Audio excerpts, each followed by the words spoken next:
build a branded Shopify dropshipping business, follow these steps. Choose a niche. Select a niche market with high demand and low competition.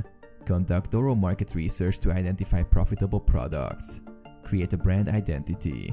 Develop a unique brand identity, including a memorable name, logo, and brand colors that resonate with your target audience. Set up your Shopify store. Sign up for a Shopify account and customize your store's design using a professional team. Optimize your store for conversions by creating high-quality product pages and an intuitive navigation structure. Source products. Find reliable suppliers for your chosen products using platforms like Oberlo or AliExpress.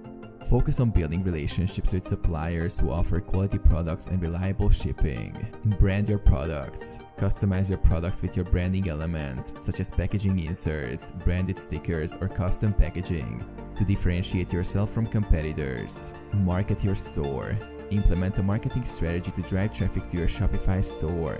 Utilize social media marketing, influencer partnerships, email marketing, and search engine optimization to attract potential customers. Provide excellent customer service. Offer exceptional customer service to build trust and loyalty with your customers. Respond promptly to inquiries, address customer concerns, and provide a seamless shopping experience. Scale your business. Continuously analyze your store's performance, test different marketing strategies, and optimize your processes to scale your Shopify dropshipping business successfully. Regularly evaluate your product offerings and adapt to market trends to stay competitive.